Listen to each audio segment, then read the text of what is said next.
దేవుడు మన పక్షమునుండగా మనకు విరోధి ఎవడు? అయినా మాస్టర్ సౌండ్ పెట్టి ప్రార్థన. పరలోకమందున్న మా తండ్రి, నా ముందు తండ్రి మీ సేవకుల ద్వారా మాట్లాడారు. మరికొన్ని సంగతులు నేను అందించడానికి సిద్ధమవుతుండగా నాతో కూడా మీరు మాట్లాడి మీ ప్రజలకు అర్థమయ్యేలా చెప్పడానికి నన్ను వాడుకోండి. నిన్నటి దినాన తండ్రి ముఖాముఖిగా తండ్రి మీ వాక్యమును మాకు అందించారు. ఈరోజు కూడా మాతో ఉంటారని కోరుతూ అందరినీ మీ చేతులకు అప్పగిస్తూ క్రీస్తునామని ప్రార్థన సమర్పిస్తున్నాం తండ్రి, ఆమేన్. మరికొన్ని విలువైన సంగతులు విందాం. ఇక ఆలస్యం చేయకుండా త్వరగా సమయానికి మనం ముగించుకునే ప్రయత్నం చేద్దాం. మత్తయి సువార్త 24వ అధ్యాయం. మత్తయి సువార్త 24వ అధ్యాయం మొదటి వచనం నుండి. యేసు దేవాలయం నుండి బయలుదేరి ఎల్లుచుండగా ఆయన శిష్యులు ఆ దేవాలయపు కట్టడములు ఆయనకు చూపింపవచ్చిరి. అందుకైన, మీరు ఇవన్నీ చూచుచున్నారు కదా, రాతి మీద రాయి ఒకటైనను ఇక్కడ నిలిచి ఉండకుండా పడద్రోయబడునని మీతో నిశ్చయముగా చెప్పుచున్నానని వారితో అనెను. ఆయన ఒలీవ కొండ మీద కూర్చుని ఉన్నప్పుడు శిష్యులు ఆయన యొద్దకు ఏకాంతముగా వచ్చి, ఇవి ఎప్పుడు జరుగును? నీ రాకడకును ఈ యుగ సమాప్తికి సూచనలేవి? మాతో చెప్పమనగా ఆగుదాం. 24వ అధ్యాయం అనగానే మనకు బండగా గుర్తుండవలసినది అది రెండవ రాకడకి ముడిపడిన సందర్భం. పైగా యెరూషలేము యొక్క దగ్నమైపోయిన సందర్భం. నా మాటలు మీకు అర్థమవుతున్నాయి లేదు? ఒక వాక్యాన్ని మనం కదిపినప్పుడు దాని వెనక చరిత్ర ఉంటుంది. ఆ చరిత్రతో ముడిపడిన సందర్భంలో నుంచి దేవుడు భవిష్యత్తు మాట్లాడతాడు. రాయబడిన సంగతిని మీరు చూడండి. ఆ 24వ అధ్యాయం ఏం జరుగుతుందంటే, ఆయన యెరూషలేము పరిసర ప్రాంతాల్లో ఆయన వాక్యం చెప్పుకుంటూ తిరుగుతుంటే ఒక పెద్ద దేవాలయాన్ని అప్పటికే 46 సంవత్సరాలు కట్టించిన మహాహేరోదు యొక్క పేరు మీద అది కట్టబడింది. 46 సంవత్సరాలు కట్టారు. అదేంటి, సొలొమోను కదండి కట్టాడంటే, సొలొమోను కట్టింది బబులోను సామ్రాజ్యం, మాదీయ పారసికులు, ఆ తర్వాత గ్రీకులు పక్కన పెడితే మిగిలిన రోమా సామ్రాజ్యం వరకు ఒలుసుకుపోయారు. ఎందుకంటే అది బంగారు దేవాలయంగా. ఆ బంగారు దేవాలయాన్ని ఉంచలేదు, ఎందుకంటే పొరుగు రాజుల దండయాత్రలో సొలొమోను కట్టిన మందిరాన్ని ఒలిచేశారు. పునాదులు ఉండిపోయాయి. ఆ ఉండిపోయిన పునాదుల మీద ఈ రాజు యొక్క అయాములంటే ఉన్నాడుగా మహాహేరోదు, యేసుప్రభువు పుట్టినప్పుడు పిల్లల్ని చంపించాడు కదా, వాడు అతగాడు ఏం చేస్తాడంటే 46 సంవత్సరాలు మందిరాన్ని కట్టిస్తాడు. ఎందుకు అంటే అది మంచోడని కాదు, ఓటు బ్యాంకింగ్ రావాలంటే మనకి కమ్యూనిటీ హాళ్ళు, మన చర్చికి టైల్స్ ఎలా ఎంతారు కదా, అలాగే ఆ రోజుల్లో ప్రజలు మన్నన పొందడానికి, యూదుల మనసు గెలుచుకోవడానికి వాళ్ళ టెంపుల్ కట్టించాడు అన్నమాట 46 సంవత్సరాలు. అది శిష్యులు ఏం చేస్తున్నారంటే యేసుప్రభు వారికి చూపిస్తున్నారు. యేసుప్రభు వారికి చూపిస్తే ఆయన ఏమన్నాడు, చాలా బాగా కట్టారు, 46 సంవత్సరాలు భలే కట్టారు అనలేదు ఆయన. ఆయన ఏమన్నాడంటే, రాతి మీద రాయి నిలబడని ఒక కాలం వస్తుంది, అంటే ఈ కట్టడం పడిపోతుంది అన్నాడు. పడిపోతుంది కాదు, పడగొట్టేస్తారు. ఎందుకు పడగొట్టేస్తారు? రాతి మీద రాయి అన్నాడుగా. ఈ రాతి మీద రాయి పడిపోవడానికి కారణం ఏంటంటే, యూదుల యొక్క కట్టడాలు సెంటిమెంట్ కట్టడాలు, వాటిని తీసేయడానికి కారణం ఒక చక్రవర్తి ఉంటాడు, రోమ చక్రవర్తి. వీడు ఏం చేస్తాడంటే అగ్ని చేత దగ్నం చేయించి ఈ రాయికి మధ్యలో గోల్డ్ కలర్ కోటింగ్ కొట్టేవారు వాళ్ళు. ఈ గోల్డ్గా ఉందేమని గోల్డ్ ఒలిసేయడానికి రాయి మీద రాయి తీసేశారని చరిత్ర దాఖలాలు నమోదు చేయబడ్డాయి. సరే, ఈ విషయం పక్కన పెట్టండి. అయితే ఈ సబ్జెక్ట్ ఆయన చెప్పినప్పుడు శిష్యులకు అర్థం అవ్వలేదట. శిష్యులు అందరిలో ఉన్నప్పుడు అర్థమైనట్టే తలకాయలు ఊపివారట. మనం కూడా చూసారా, మనకేం అర్థం అవ్వకపోయినా నేను అదే అనుకున్నాను అంటాను చూసారా, సేమ్ అలాంటి బిల్డప్ అనమాట. ఎవరిది? ట్రైనింగ్లు ఉన్నారు అప్పటికి. అర్థం కాకపోతే నేను ఆడుతున్నానండి, లోకంలో మనకి ఏం అర్థం కాకపోయినా మనం యాక్టింగ్ చేసినా పర్లేదు, కానీ వాక్యం అర్థం అవ్వలేదంటే అర్థం అవ్వలేదు. దీని దగ్గర సిగ్గుపడకూడదండి, మన సీనియారిటీ అడ్డు రాకూడదు. మనకు అర్థం కాలేదంటే అర్థం కాలేదు. ఇక నాకు కూడా కొన్ని విషయాలు ఇప్పటికే నాకు బోధపడిన వచనాలు ఉన్నాయని సిగ్గు లేకుండా చెప్తున్నాను చాలా. ఎందుకంటే మన లైఫ్ అంతా చదివిన కొన్ని మన ఊహలకు అందని సందర్భాలు చరిత్రలతో మిళితమైపోయి ఉన్నాయి. అవి అలా మన కాలం గడిచే కొద్దీ అలా అర్థమవుతుంది మనకి. అలాగే శిష్యులకు కూడా ట్రైనింగ్లు ఉన్నప్పుడు అర్థం అవ్వలేదు. మరి అందరిలో ఉన్నప్పుడు ఏం చేసేవారు? అర్థమైనట్టు ఎట్టివారు మొక్కలు. ఎవ్వరు లేనప్పుడు ఏకాంతంగా వచ్చి యేసుప్రభువు వారిని అన్నారట, సార్ మీరు ఇందాక ఏదో చెప్పారు కదా, అసలు ఏంటి సార్ మాకు అర్థం అవ్వలేదు, మేము 2 క్వశ్చన్లు అడుగుతున్నాం. ఇవి ఎప్పుడు జరుగును? నీ రాకడికి, యుగ సమాప్తికి సైన్, గుర్తులేంటి అని అడిగారు. ఏమడుగుతున్నారు? ఈ టెంపుల్ పడిపోద్దని చెప్పారు, గుర్తేంటి? సూచన అంటే గుర్తులు. ఇది పడిపోద్దని చెప్పడం తర్వాత విషయం. అయినా మేము మరో ప్రశ్న అడుగుతున్నాం, అసలు నీ రాకడెప్పుడు? నేను క్వశ్చన్ రేజ్ చేస్తున్నాను, మీరు పట్టుకోండి. అసలు రాకడ కొరకు ఎదురు చూసే సంఘాలు ఉన్నాయంటారా?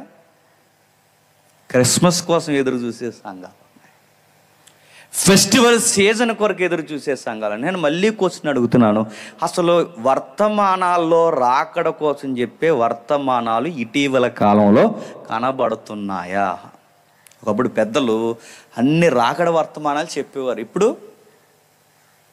సంజాయిషి వర్తమానాలు చెప్తున్నారు, నొప్పి లేని వర్తమానాలు చెప్తున్నారు, జోగొట్టే వర్తమానాలు చెప్తున్నారు. ఇప్పుడు సార్వత్రిక సంఘం, మెజారిటీ స్థానిక సంఘాలు, ఒక క్రైస్తవ పండితుడు పోలుస్తే ఇలా అన్నాడు, దెలీలా తొడ మీద సంసోను ఎలా నిద్రపోయాడో ఇప్పుడు సంఘాలు కూడా రాకడ కొరకు కనిపెట్టడం మానేసి చెప్పండి నిద్రలో జోగుతున్నాయంట. రాకడ కొరకు సిద్ధపడిన సంఘాలు లేవంటారంటే లేవు, మన ముందుకెళ్ళే కొలది మనకు కనబడుతాయి. ఆ శిష్యులు అడిగారు, ఏమని అడుగుతున్నారు? నీ రాకడికి, యుగ సమాప్తికి సూచనలేంటి? మాకు గుర్తులు కావాలి. అప్పుడు ఆయన మొదలుపెట్టి ఏమన్నాడంటే 32వ వచనంలో, అంజూరపు చెట్టును చూసి ఒక ఉపమానము నేర్చుకోండి.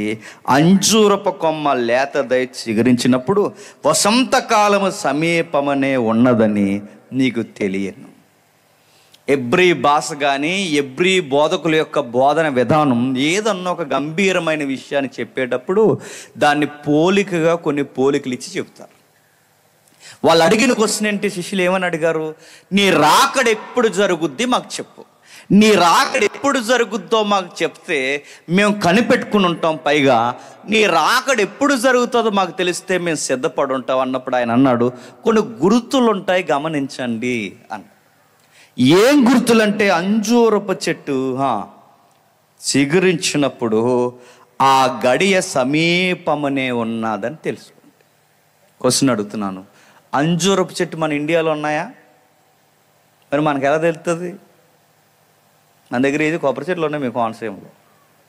అంజూరపు చెట్టు చిగురించినప్పుడు ఆ దినము సమీపమున ఉన్నదని ఆ చెట్టు చిగురించినప్పుడు చూసి నేర్చుకోమన్నాడు. మరి ప్రపంచమంతా అంజూరపు చెట్లు పండుతాయా? ప్రపంచంలో అంజూరపు చెట్లు ఉన్నాయా? లేవు. మరి అంజూరపు చెట్టు చూసి నేర్చుకోండి, లేదు తెలుసుకోండి అన్నప్పుడు మనకు అంజూరపు చెట్టు ఎలా ఉంది? క్వశ్చన్ ఏంటంటే, చెట్టు అంటే చెట్టు కాదు, అంజూరపు చెట్టు అంటే ఒక పోలికిస్తున్నాడు. ఒక మాట అంటాడు బాప్టిజం ఇచ్చి యోహాను, ప్రభువా ఆయన ఎగ్జాంపుల్లో చెప్తూ, 3 ఏండ్ల నుండి దీన్ని కనిపెడుతున్నాను. ప్రభు యొక్క ఉదాహరణ 2 మిళితమై ఉంటాయి. ఇదిగో 3 ఏండ్ల నుండి కనిపెడుతున్నాను, ఫలింపని ప్రతి చెట్టు నరకబడి. అంటే ఇక్కడ చెట్టు అంటే చెట్ట, వ్యక్తిని దేంతో పోలుస్తున్నారు? చెట్టుతో పోల్చున్నారు. అంటే వీళ్ళకి పోలిక బోధలు ఎక్కువ. ఎవరికి? ఎబ్రీలకి. ఇప్పుడు చెట్టు అంటే చెట్టు కాదు, 3 సంవత్సరాల నుంచి పల్లెంపన చెట్టుని నరికేస్తామంటే ఎన్నిసార్లు చెప్పినా మారని వాడిని దేవుడు తీసేస్తాడన్న ఉపమానం చెప్పడానికి చెట్టుని ఎలా అయితే పోల్చాడో ఇక్కడ కూడా ఏదో పోలిక ఇచ్చాడు. అంజూరపు చెట్టు అంటే చెట్టు కాదు, అంజూరపు చెట్టు అంటే మీకు బైబిల్ చదివే అలవాటు ఉంటే అంజూరపు చెట్టు, అడవులో మొలిసిన మొక్కల మధ్య అంజూరపు చెట్టు అంటే ఇశ్రాయేలీయులు. ఎవరు?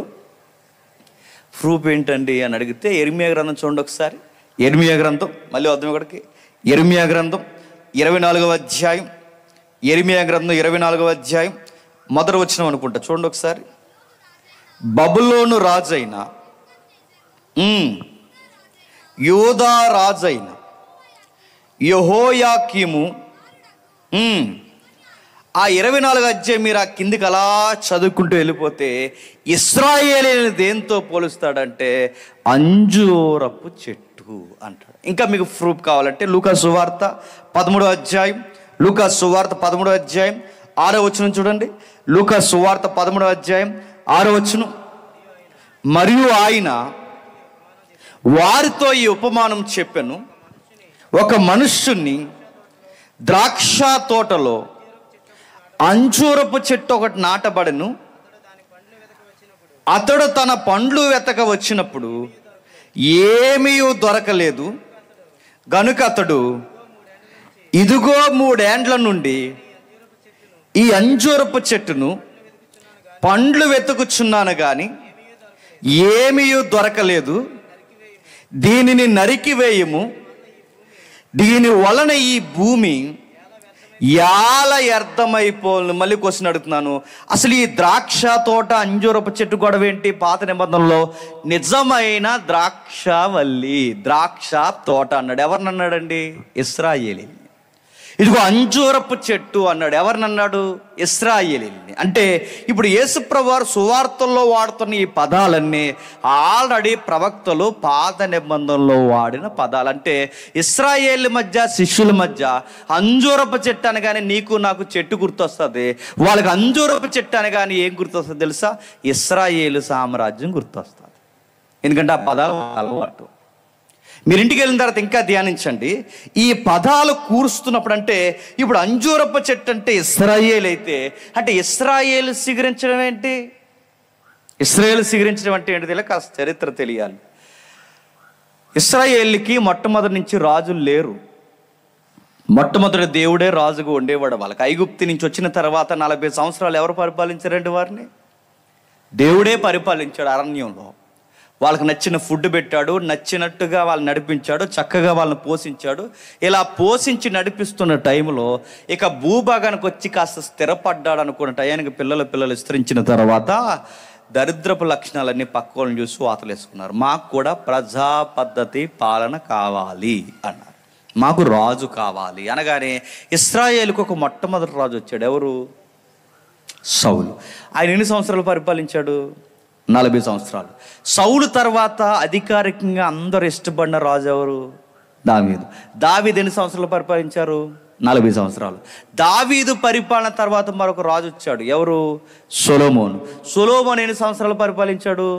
40 సంవత్సరాలు. 40 40 40 3 40లు 120. ఒక శతాబ్దం తర్వాత సొలొమోను కొడుకులు వంకర కొడుకులు పుట్టారు. వీళ్ళు ఏం చేశారంటే దేశాన్ని 2 ముక్కలు చేసి పడేస్తారు. ఈ 2 ముక్కలు చేసి పడేసిన తర్వాత దేవుడు ఎక్కడైతే ప్రజలు మాట వినరో అప్పుడు వీళ్ళ జుట్టు పట్టుకెళ్ళి వేరొకరికి అప్పగిస్తాడు. మన ఇండియాలో కూడా కుదురు లేకపోతే మనకు విరోధంగా ఉన్నవారు మంత్రులు, ప్రధానమంత్రులు అవుతారు. మీరు గుర్తుపెట్టుకోండి, ఈ విషయం చాలా పెద్ద విషయం. ఇది మనం దేవుడిని మర్చిపోయి సుఖాలకు అలవాటు పడి సంఘము సహవాసాన్ని వదిలేసి అదొక లగ్జరీ లైఫ్ మనం నేర్చుకున్నాం అనుకోండి, మనకి ఏదో ఒక ఇబ్బందుల్లోనికి ఆయనే అనుమతించి పంపిస్తాడు. ఎందుకంటే మన బెండ్ తీయాలంటే కొన్ని పరిస్థితులు ఆయన ఒప్పుకుంటాడు ఆయన. అలాగే వీళ్ళ మాట వినకపోయేసరికి బాబిలోనియన్స్కి అప్పగించేశాడు. మాదియ పార్సికులకి, పర్షియన్స్ పార్సికులకి అప్పగించేశాడు. ఆ తర్వాత గ్రీకులు దండయాత్ర ఇంచుమించు వచ్చేసింది అన్నంత కొంపట వచ్చేసింది. ఆ తర్వాత రోమీలకు అప్పగించేశారు. అక్కడి నుంచి చెదరగొట్టేశారు. ఆ తర్వాత చెదిరిపోయారు. ఎక్కడి వరకు చెదిరిపోయారంటే ఇశ్రాయేలీలు మన ఇండియా వరకు కూడా వచ్చేసారు యూదులు. గుంటూరులో యూదులు ఉంటారు తెలుసా? ఆ యూదులకు ఒక వీధి ఉంటుంది గుంటూరులో, అది యూదుల వీధి. కాకపోతే ఇక్కడ ఇండియాలో యూదుల్ని ఎస్సీ ఎస్టీ కమ్యూనిటీలో పాడేస్తారు. సరే, విషయం ఏదైనా కానీ ఆ యూదులు మన ఇండియాలోనే కాదు, మన తెలుగు రాష్ట్రాల్లో చాలా ప్రాంతాల్లో యూదులు ఉన్నారు. మేము మణిపూర్ వెళ్ళాం మొన్న. మణిపూర్ వెళ్తే మణిపూర్లో ఏముందో చెప్పిన, అన్ని చర్చిలు పడగొట్టేస్తారు, కానీ అక్కడ ఒక సమాజ మందిరం ఉంది. ఆ సమాజ మందిరం జోలికి మణిపూర్ వాళ్ళు రాలేదు. ఎందుకంటే వాళ్ళ జోలికి వస్తే ఇండియాకి ఏ దేశం దిగుతుందో తెలుసా? ఇజ్రాయెల్ దిగుతుంది. అందుకే అన్ని మందిరాల జోలికి వెళ్ళారు, కానీ సమాజ మందిరం జోలికి రాదు. అంటే మణిపూర్లో కూడా ఇశ్రాయేలు యూదులు ఉన్నారంటే ఉన్నారు. వీళ్ళందరూ ఎప్పుడు చెదిరిపోయారు? ఆ దండయాత్రల టైంలో చెదిరిపోయారు. ఆ చెదిరిపోయిన వారు భూభాగం ఎప్పుడైతే వీళ్ళు చెదిరిపోయారో, ఇప్పుడు మనకి ఏదో ఒక ఇబ్బంది కలిగి ఈ ఊర్లో మన ఇల్లు వదిలేసి కొన్ని సంవత్సరాలు పోయామనుకోండి, అప్పటి వరకు మనం వచ్చే వరకు ఇంకొకరు దొరుకుతారా మన ఇల్లు? ఇంకొకరు శుభ్రం చేస్తారు మన ఇల్లు? మామూలుగా సరిగ్గా మసలకపోతేనే ఆక్రమించేస్తారు. ఆక్రమించారు.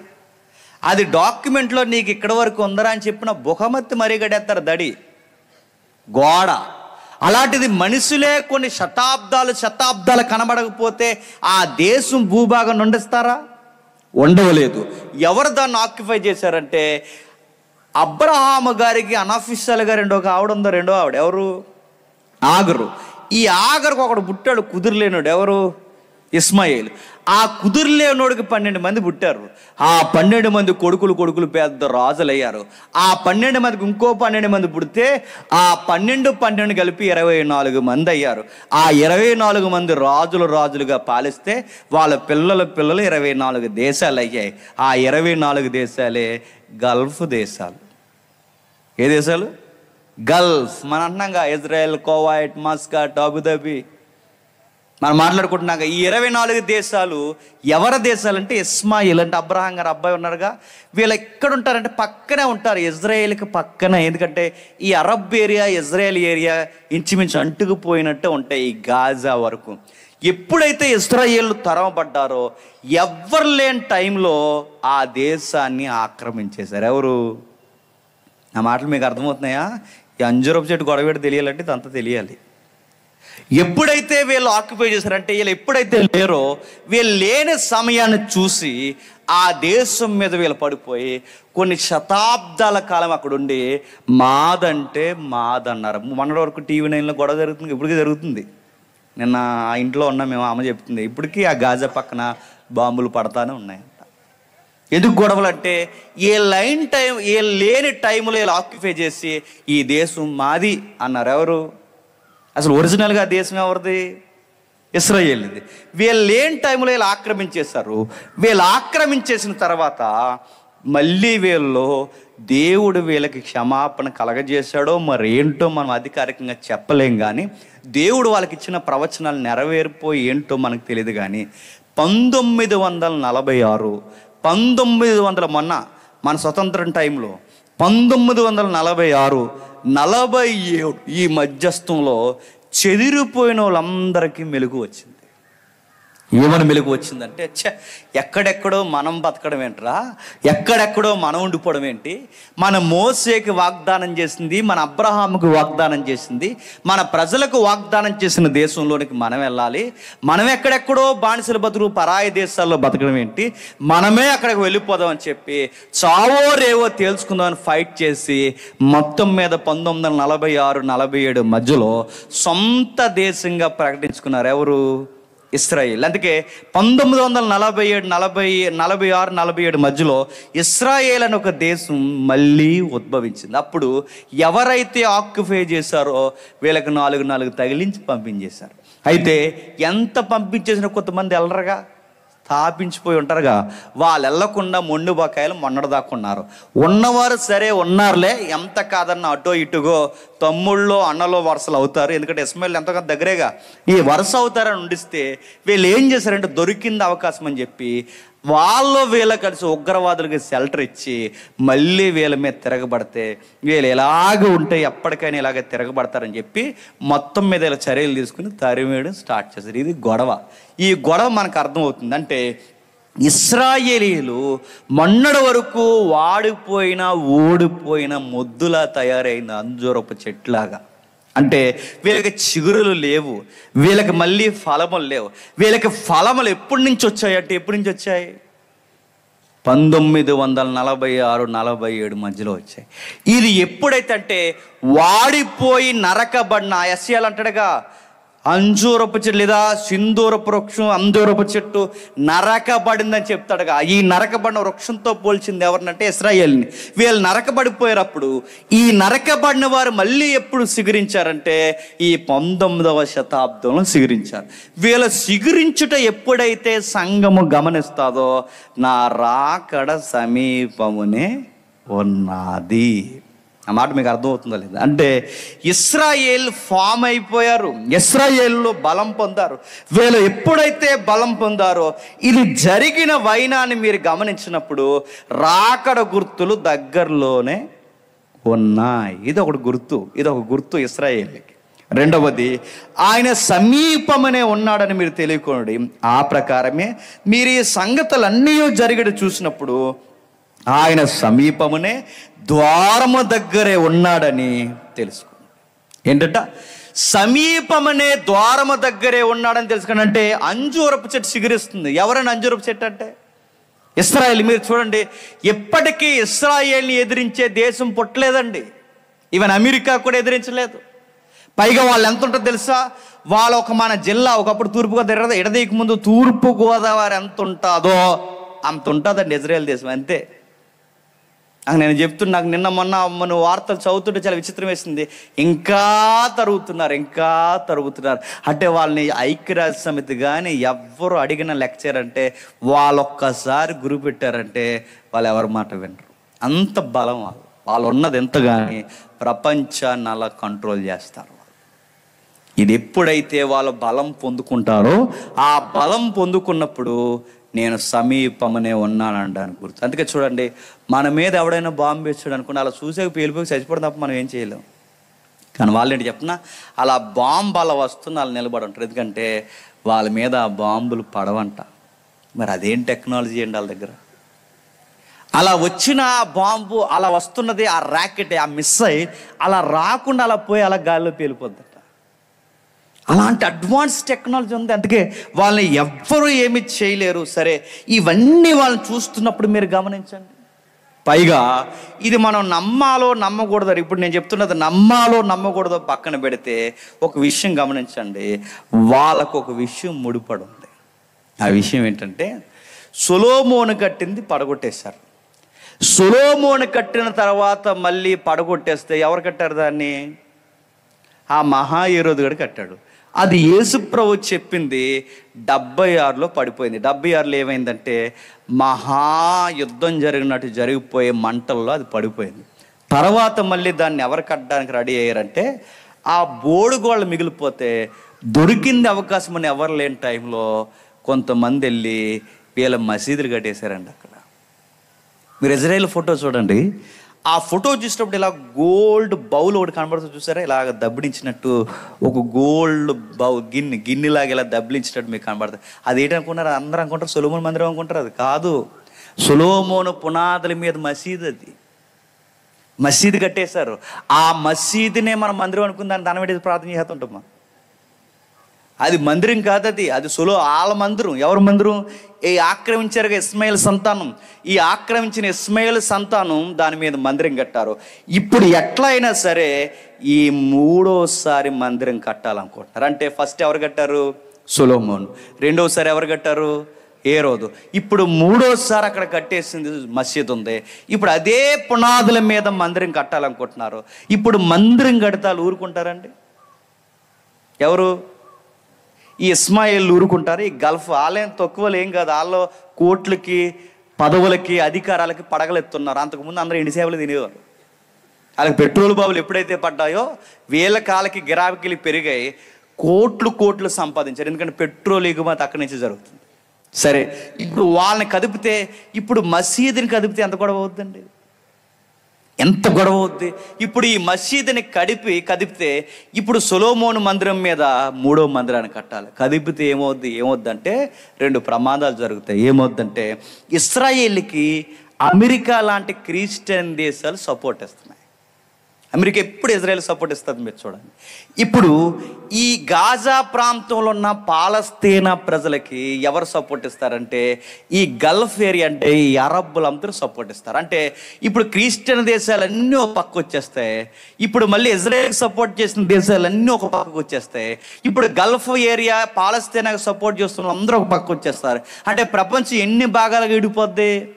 2 భాగాలు విడిపోద్ది. మళ్ళీ క్వశ్చన్ అడుగుతున్నాను, దేనికోసం 2 భాగాలుగా విడిపోద్ది? ఒక దేవాలయం కోసం 2 భాగాలుగా విడిపోద్ది. మాటలు అర్థమవుతున్నాయా? ఒక దేవాలయం కోసం 2 భాగాలుగా విడిపోయి వీళ్ళందరూ ఒక బ్యాచ్, వీళ్ళందరూ ఒక బ్యాచ్ అయితే, ఇప్పుడు నేడో రేపో వీళ్ళ దేవాలయం కట్టడానికి రెడీ అయిపోయారు. ఇప్పటి వరకు కట్టలేని వీళ్ళు సడన్గా ఎంత కట్టేస్తున్నారంటే, వీళ్ళకి ఒక నమ్మకం ఉంది. వాళ్ళ నమ్మకం అది. వాళ్ళ నమ్మకం ఏంటంటే, వాళ్ళు నమ్మిన నమ్మకాల్లో మొన్న వాళ్ళకు ఒక గుర్తు దొరికింది. వాళ్ళు మందిరం కట్టాలంటే ముందు దేశానికి వాళ్ళకి పాప నివారణ జరగాలి. దానియేలు గ్రంథం రెఫరెన్స్ అలా చదువుతారు. పాప నివారణ జరగాలి. ఇదిగో పరిశుద్ధ స్థలమందు పాప పరిహారార్థపు బలి జరగాలి. పాప పరిహారార్థపు బలి జరగాలంటే మంచి పరిశుద్ధమైన జంతువు కావాలి. మంచి పరిశుద్ధమైన జంతువు అంటే ఏంటి? మీరు లేవేకాండం ఇంటికి వెళ్ళిన తర్వాత చదవండి. ఎర్ర పెయ్యలు కావాలి. ఏం పెయ్యలు? ఎర్రదోళ్ళు. ఎర్ర ఆవులు ఉంటాయిగా, పెయ్యి అంటారు దాన్ని. ఆ ఎర్రదోళ్ళు అంటే, ఈ ఎర్రదోళ్ళు ఎప్పుడైతే మీకు కావాలంటే ఇజ్రాయెల్ అడగండి, నేను చెప్పే అబద్ధాలేమో అక్కడ ఉన్నవారిని అడగండి, వాళ్ళు ఏం నమ్ముతారో. ఆ ఎర్రపేలు కావాలంటే మోసే తర్వాత అంత పరిశుద్ధమైన ఎర్రపేలు మళ్ళీ దొరకలేదు ఇప్పటి వరకు ఈ ఎర్రపేలు దొరకలేదు కనుక ఎప్పుడు దొరుకుతాయని ఎదురు చూసారు. వాళ్ళ దగ్గర దేవాలయం కట్టే ప్లాన్ ఉంది. వాళ్ళ దగ్గర దేవాలయం కావాల్సిన దేవదారు మానులు ఉన్నాయి. వాళ్ళ దగ్గర దేవాలయం కట్టడానికి ఇంజనీరింగ్ టెక్నాలజీ ఉంది, ప్లాన్ ఉంది, అన్నీ ఉన్నాయి. మరి అన్నీ ఉన్నాయి, ఎప్పటివరకు ఎందుకు కట్టలేదు? మీరు ఎదిరిస్తే ఎదిరించేవాడు ఎవరు లేడు. అయినా మీరు ఎందుకు కట్టలేదంటే, బలివ్వడానికి పశువులు కావాలి. అలాంటి పశువులు మోసే తర్వాత అంత పరిశుద్ధమైన జంతువులు పుట్టలేదు. అంటే ఇప్పటివరకు పుట్టకపోవడం ఏంటంటే, ఎంత పరిశుద్ధంగా ఉండాలంటే, ఆ ఎర్ర పెయ్యల ఎంట్రుకల్లో ఒక తెల్ల వెంట్రుకున్నది బలికి తీసుకోరు వాళ్ళు. అక్కడ ఉంటుంది ఆ రెఫరెన్స్, మీరు ఇంటికి వెళ్ళకి చదవండి. ఒక తెల్ల వెంట్రుక కాదు, ఆవులకి అప్పుడప్పుడు మచ్చలు ఉంటాయి చూసారా? తెల్ల మచ్చ కానీ తెల్ల వెంట్రుక కానీ కనీసం కాళ్ళ దగ్గర మచ్చలు కానీ ఏదన్నా ఉంటే దాన్ని పరిశుద్ధం అనరు. మొత్తం ఎర్రగా ఉండాలి. అలాంటి 5 దోళ్ళు ఎక్కడ పుడతాయని ఎదురు చూశారు. సరిగ్గా మొన్న మధ్య అమెరికాలో పుట్టాయి. ఎక్కడ పుట్టాయి చూసారా వీడియోలు? అలాంటి సీరియల్ చూస్తారా? మన ఇంటర్నేషనల్ న్యూస్ ఇది, బైబిల్ న్యూస్. మొన్న సరిగ్గా అమెరికాలో పుట్టినప్పుడు వెంటనే ఈ Israel ambassadors, America ambassadors, mediators కలిసి అమెరికా గవర్నమెంట్తో ఇజ్రాయెల్ గవర్నమెంట్ టైఅప్ అయ్యి, మాకు అర్జెంటుగా ఆ ఎర్ర దోళ్ళు మాకు కావాలి. ఫ్లైట్లో పంపించారండి ఇజ్రాయెల్కి దూడల్ని. స్పెషల్ ఫ్లైట్, పైగా ప్రత్యేకమైన ఫ్లైట్లో. ఎప్పుడైనా ఈ దేశపు జంతువులను ఆ దేశానికి పంపినా, ఆ దేశపు జంతువులు ఈ దేశానికి పంపినా, లేదా జిల్లా జంతువులు ఈ జిల్లాకు మనం అధికారికంగా తెస్తే చెవులకి ట్యాగ్ వేస్తారు తెలుసా? గవర్నమెంట్ ట్యాగ్ వేస్తారు. ఆ ట్యాగ్ కూడా వేయనివ్వలేదు. ఎందుకంటే ఒక చిన్న కన్నం పడినా ఏమవుద్ది? పరిశుద్ధత పోద్ది. అందుకే ఏ పరిశుద్ధత లేకుండా కొంతమంది సైంటిస్టులు అండి, వాళ్ళకి కొంతమంది శాస్త్రవేత్తలను కొంతమందిని అరేంజ్ చేసి అక్కడ ఏమన్నా తెల్ల వెంట్రుక కానీ ఏమన్నా ఉన్నాయని చెక్ చేశారు. కొన్ని దినాలు వయసు వచ్చేవరకు కనిపెట్టడానికి ప్రత్యేకమైన ల్యాబ్లో పెట్టి మేపుతున్నారు ఇప్పుడు ప్రజెంట్. అంటే నేడో రేపో బయటికి తీసుకొస్తారు, రాత్రికి రాత్రే బలి వేసేస్తారు. రాత్రికి రాత్రే బలి వేసిన వెంటనే 3వ మందిరాన్ని కడతారు. బాబు అసలు ఈ 3వ మందిరం కూడా ఎందుకు ఎక్కడ దిక్కున ఆరాధించవచ్చు కంటే, నో 3వ మందిరాన్ని మేము ఎందుకు కట్టాలంటే, ఇజ్రాయేలు చుట్టూ ఇజ్కియా కట్టించిన గోడలు ఉంటాయిగా, తెలుసుగా? అవన్నీ తెలిసేది వెళ్దా? తెలిసినా వెళ్ళి కొంచెం చెప్పు అనండి, బండి ముందుకు వెళ్తుంది. మీరు తెలియనట్టు క్వశ్చన్ మార్కెట్ అంటే ముఖ్యాంశాలు మళ్ళీ మొదలెడతాను చెప్పినాను, చివరికి వెళ్ళే కోసం మనకు అర్థం అవుతుంది. ఇదంతా చెప్పాలని నా ఆశ. ఈ ఇజుకే కట్టించిన గోడల్లో 4 గుమ్మాలు ఉంటాయి. ఇంచుమించు 3 గుమ్మాల వరకు తెరుస్తారు, కానీ ఒక గుమ్మం తెరవరు. ఎందుకు తెరవరంటే దానికి తూర్పు గుమ్మ అంటారు. తూర్పు గుమ్మాన్ని తెరవరంటే తూర్పు నుంచి సూర్యుడు ఉదయిస్తాడన్నది ఎంత వాస్తవమో, తూర్పు నుంచి ఒకరోజు నీతి సూర్యుడు రాబోతున్నాడు. ఆ నీతి సూర్యుడు తూర్పు గుమ్మాన్ని తెరిచి మేము కట్టిన మందిరంలోకి వచ్చి మా బలిని స్వీకరించి మా 3వ మందిరం అతి పరిశుద్ధ స్థలంలో అడుగు పెట్టాలని మెస్సయ్య వస్తాడని ఇంకా నమ్ముతారు. మెస్సయ్య అంటే మనకి యేసు ప్రభు, వాళ్ళకి మెస్సయ్య అంటే యేసు అని నమ్మరు. వాళ్ళ మెస్సయ్య ఇంకా వస్తాడు. ఎప్పుడు వస్తాడు? ఇదిగో నేడో రేపో వస్తాడు. ఆ వచ్చే టైంకి మేము బలి రెడీ చేయాలి. మేము బలి వేయడం, మెస్సయ్య రావడం, బలి వేయడం, మెస్సయ్య రావడం. మేము బలేసే సమయానికి తూర్పు గుమ్మాన్ని తెరుచుకుని మెస్సయ్య వచ్చేస్తాడు. వచ్చి మా బలిని స్వీకరించి అతి పరిశుద్ధ స్థలంలోకి వెళ్ళి తన తండ్రికి యజ్ఞయాగముగా నిలబడతాడు. అదొక నమ్మకం వాళ్ళకు ఉంది. ఎవరికి? ఇశ్రాయేలుకి. ఇప్పుడు అడుగుతున్నాను, మీకు మెస్సయ్య వచ్చేస్తున్నాడు అనడానికి గుర్తు ఏంటయ్యా అని ఇజ్రాయేల్ దేశాన్ని అడిగితే వాళ్ళ దగ్గర 2 గుర్తులు ఉన్నాయి. చాలా గుర్తులు ఉన్నాయి, ప్రధానంగా 2 గుర్తులు. ఆ 2 గుర్తులు ఏంటంటే మేము మళ్ళీ స్వీకరించాం. అందుకే ఈ స్వీకరించడం చూసినప్పుడు మెస్సయ్య త్వరలోనే వస్తాడని నమ్ముతారు. 2వ గుర్తు ఏంటని అడిగితే ఇప్పటి వరకు మాకు దొరకని ఎర్ర దూడలు దొరికాయి. ఇవే మా గుర్తు, మాకు బలి కూడా సిద్ధము అయిపోయింది. ఈ 3వ గుర్తు ఏంటంటే మేము మందిరాన్ని కట్టేస్తాం, మా మెస్సయ్య వచ్చే సమీపమునే ఉన్నాడు, నేడో రేపో వచ్చేస్తాడు. ఇప్పుడు నేను అడుగుతున్నాను, ఎర్రదోళ్ళ మనం నమ్మొచ్చా? అది మనకు సంబంధం లేదు, మన ఇశ్రాయేలు కాదు, మనం క్రైస్తవులు. 3వ మందిరాన్ని మనం నమ్మొచ్చా? అది మనకు సంబంధం లేదు, అది ఇశ్రాయేలు నమ్మకం, అది లేఖనం కూడా దానికి సపోర్ట్ చేయదు, మనం నమ్మం. నేను అడుగుతున్నాను, ఇప్పుడు మనకు గుర్తులేంటి? ఇశ్రాయేలు స్వీకరించింది, అది మనకు గుర్తు కాదు. ఎర్ర దూడలు దొరికాయి, అది మనకు గుర్తు కాదు. ఇప్పుడు మనకు గుర్తులేంటి? మనలాంటి సంఘానికి చెప్పిన గుర్తులు ఏంటంటే, ఇదిగో మీరు ఒక విషయాన్ని గమనించండి. ఏంటి మీ గుర్తులు అంటే 37వ వచనంలో, నోవహు దినములు ఎలా ఉండనో మనుష్య కుమారుడి రాకడను అలాగే ఉండును. జలప్రలయం ముందటి దినముల్లో నోవహు ఓడలోనికి వెళ్ళిన దినము వరకు వారు తినుచు త్రాగుచు పెండ్లాడుచు పెండ్లికిచ్చుచు నుండిరి. జలప్రలయం వచ్చి వాళ్ళందరినీ కొట్టుకుని పోవు వరకు వారు ఎరగకపోయారు. బాగా వినండి, సంఘానికి గుర్తులు ఉన్నాయట. సంఘానికి ఉన్న గుర్తులేంటి? జలప్రలయము అన్నాడు. ఏంటట? జలప్రలయం అంటే యేసు ప్రభు యొక్క ప్రళయం రాబోతుందనడానికి మనకేం గుర్తట?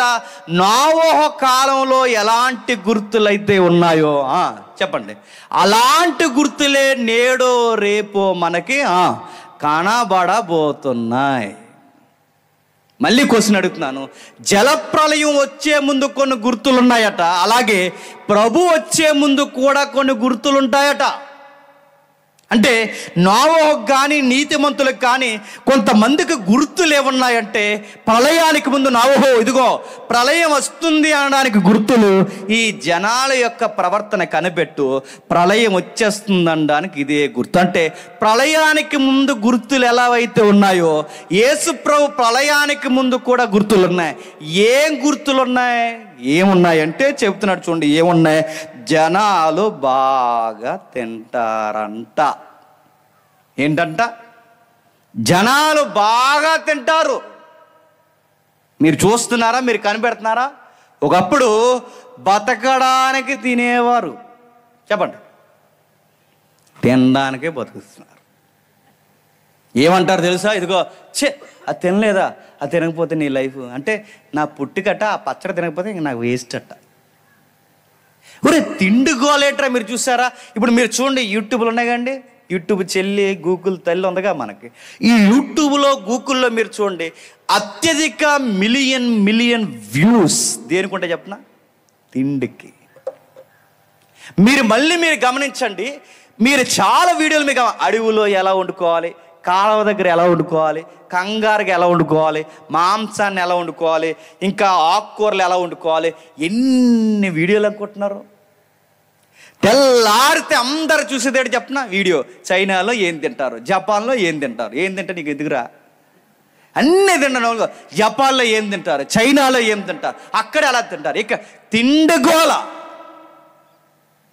మొన్న మీరు గమనించారు లేదో, కొత్త బిర్యానీ ఒకటి వచ్చిందండి, 4 గంటలకు ఫేమస్ అంట. తెల్లవారుజాము 4 గంటలకు బిర్యానీ. తెల్లరగట్లు తినేది ఏంటరా? పాసి ముఖంతో అడుగుతున్నాను, తినడానికే పోతున్నారు, లైన్లో ఉన్నారండి. అంటే మధ్యాహ్నం తిన్నారు, లేకపోతే ఉదయం 10 గంటలకు తిన్నాడు, ఒక అర్థం ఉంది.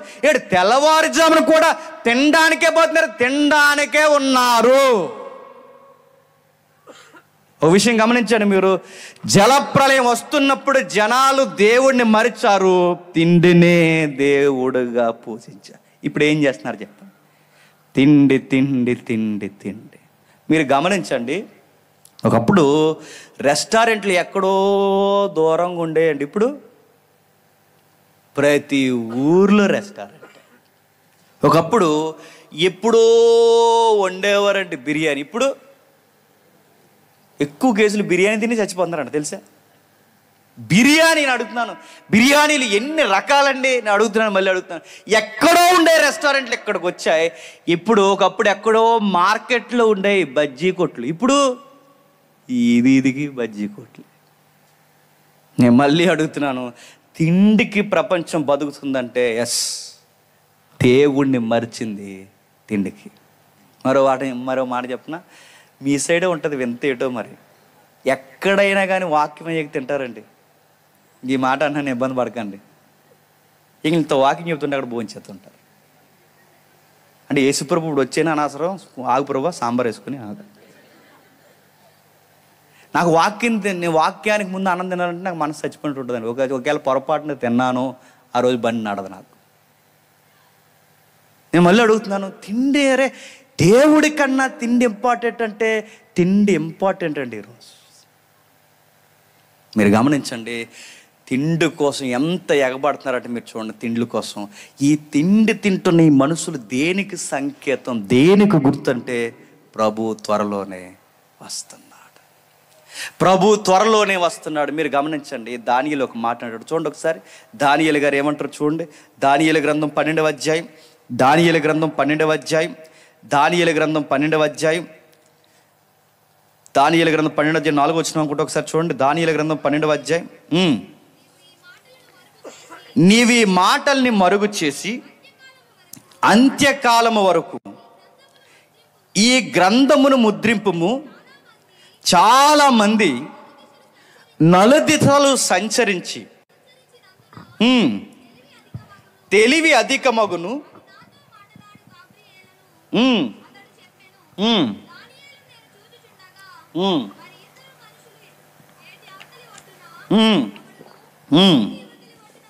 ఏం చెప్తున్నారు చూడండి. జనాలు అంత్య దినాల్లో ఏం చేస్తారట?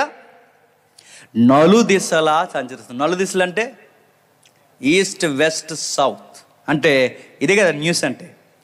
ఈ న్యూస్ అనే పదాన్ని మనం అక్కడి నుంచి కదా పుట్టించాడు. 4 దిక్కులు జనాలు ఈ భూమండలానికి 4 వైపులు తిరుగుతారు. మీరు ఎప్పుడైనా అనుకున్నారా, ఎక్కడ ఇజ్రాయేలు, ఎక్కడ మన కోనసీమ, ఎక్కడోళ్ళు ఎక్కడికి వెళ్తున్నారండి, అక్కడోళ్ళు ఎక్కడికి వస్తున్నారండి? మళ్ళీ విషయం చెప్పిన, అసలు మన ఇండియాలో ఫేమస్ ఏంటి చెప్పిన, మన ఏరియాలో కొబ్బరి అన్నం, హెల్దీ ఫుడ్. కానీ మనకేం వచ్చిందండి? బిర్యానీ వచ్చింది. క్వశ్చన్ అడుగుతుంది చెప్పండి, బిర్యానీ ఎక్కడదండి? తెలదు, మనకు తినేయడమే. క్వశ్చన్ అడుగుతుంది చెప్పండి, బిర్యానీ ఎక్కడది? మాట్లాడితే బిర్యానీ అడుగుతున్నారు, ఆ బిర్యానీకే సగం రోగాలు వచ్చేస్తున్నాయి. బిర్యానీ ఎక్కడది అని అడుగుతున్నారు. బిర్యానీ ఎక్కడదంటే, ఈ అబ్రహాము గారికి 2వ ఆవిడ ఆగర్ ఉందిగా, ఈ ఆగర్ గారికి అబ్బాయి పుట్టాడుగా ఇస్మాయిల్. ఈ ఇస్మాయిల్కి 12 మంది పుట్టానుగా అరబ్బులు. ఆ అరబ్బులు పుట్టించిందే బిర్యానీ. బిర్యానీ ముస్లిమ్స్, గుర్తుపెట్టుకోండి, వాళ్ళది. ఎక్కడో అరబ్బు దేశంలో ఉన్న బిర్యానీ హైదరాబాద్ వచ్చింది, ముంబై వచ్చింది. ఆ నవాబుల అయ్యాంలో మన దేశం మొత్తం బిర్యానీ వచ్చింది. దానియేలు అన్నాడు, జనాలు అక్కడికెక్కడ తిరిగి అక్కడ సంస్కృతి ఎక్కడికి, ఎక్కడ సంస్కృతి అక్కడికి, అక్కడ జ్ఞానాన్ని ఎక్కడికి, ఎక్కడ జ్ఞానాన్ని అక్కడికి జనాలు మారుస్తారు. అందుకే మీరు చూడండి, ఒకప్పుడు మన ఇండియన్ డ్రెస్ ఏంటంటే చక్కగా పంచి, చక్కగా చెప్పండి లాగు వేసుకుని శుభ్రంగా చల్లగా ఉండేదని గొడవ లేకుండా. ఇప్పుడు మెట్ట మధ్యాహ్నం పెళ్ళిలో సూట్ వేస్తారండి. మిట్ట మధ్యాహ్నం అడుగుతున్నాను, సూట్ ఎవరిదండి అది? ఒక మిట్ట మధ్యాహ్నం సూట్ ఎందుకంటే ఆడి గాలి ఎలా లాక్కుంటాడు, ఎలా లాక్కుంటా ఆ సూట్ అంతెందుకు లోపల తడిసిపోయి ఉక్కిపోతుంటాడు ఆడు.